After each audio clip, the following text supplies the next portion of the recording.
Hey, my name is Aaron, and I make things. Um, I am a digital media teacher. I work at Chicago Public Schools, and am making this video to hopefully either give you all a better insight as to what it was like for digital media teachers to teach remotely and to teach their skills that normally we would use, like our Macs, PCs, and Adobe Photoshop, Illustrator. But in this case, we don't have all of those tools. So we are in a complete reform of how we push out our content with our kids.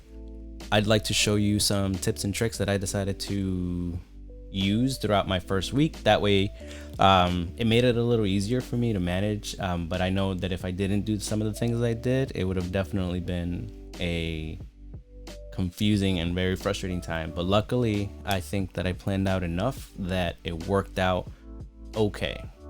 There's definitely room for improvement, and I'm open to suggestions, and I invite anyone who's watching this to give me any of their suggestions, because I'm all for it. What I want to do today is definitely just give you all quick windows or pockets of time that of what I experienced, how I organize my work links, and kind of just talk about successes and things that could be improved over the first week, or at least from the first week. All right.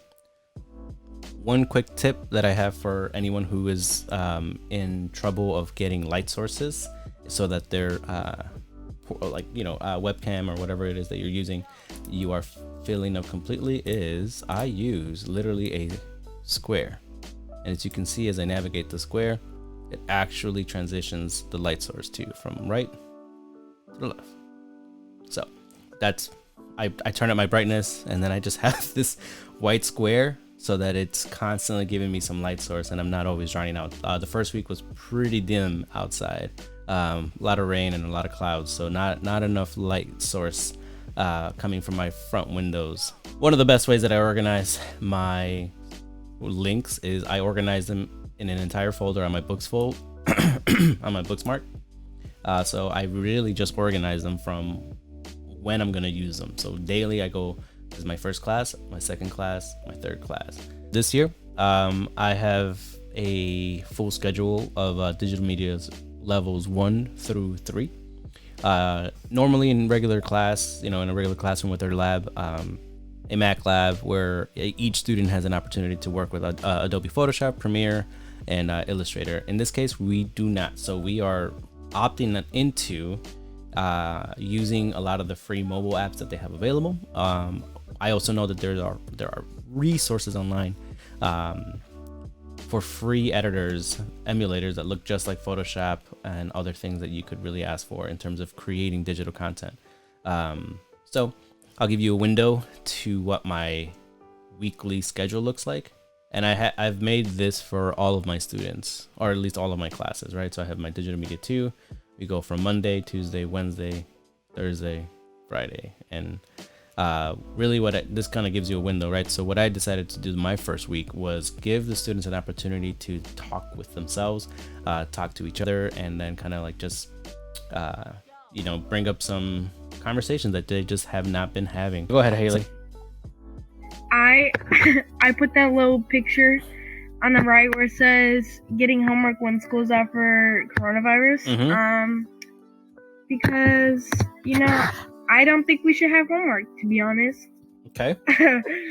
I mean, I think that we should be able to learn in the classes and do our notes and take notes in class, and then once class is over, we can just do our own thing. Right. Because we're already stuck here in front of the computer till 7 till basically 3 o'clock. So, Anyone agree or disagree? Haley, I agree with you. Yeah, same. Thank you. Your profile photo is dancing to the music appropriately. And Gianluca, yours is too. Hey.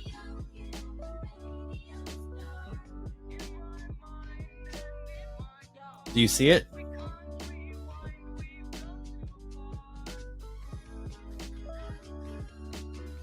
Yeah, it looks nice. My first week, I concentrated on giving them a platform, a space where they can kind of chat with each other, and where they can kind of just be kids again.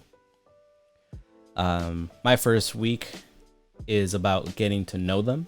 So I always start off with a presentation about myself so that it kind of sets the example. So I love using Canva because they have great templates, and honestly, it just saves me so much time instead of me trying to redesign everything. So I start off with a quick about me, give them some interest of what I'm into, short story, and then introduce them to some of the things that I appreciate a lot about the internet, which is memes. So yeah, that's kind of like the first week. It was not necessarily without any hinges, but it was definitely smoother than I anticipated. Some successes. I thought kids talking with each other and like getting to know each other again was a really fun thing to see, especially in like this virtual world. I hope that engagement stays pretty high, and I hope that it doesn't necessarily start dipping after like the third week. So I haven't even started on my second week stuff yet, and it's Sunday, so I'm gonna have a busy afternoon. Another pro tip that I enjoyed doing was I enjoy putting bed music on below my tracks. Luckily, I am using a soundboard, but it is also something that you can do if you can just open up a tab. So you can do something like this. So I usually like to play some lo-fi hip-hop just because I think it's less intrusive. Yeah. I'll be up there in a minute. Right. So one of the things about working remotely is that you really don't know when things are happening. So I also have a dog who's just getting back from recovering from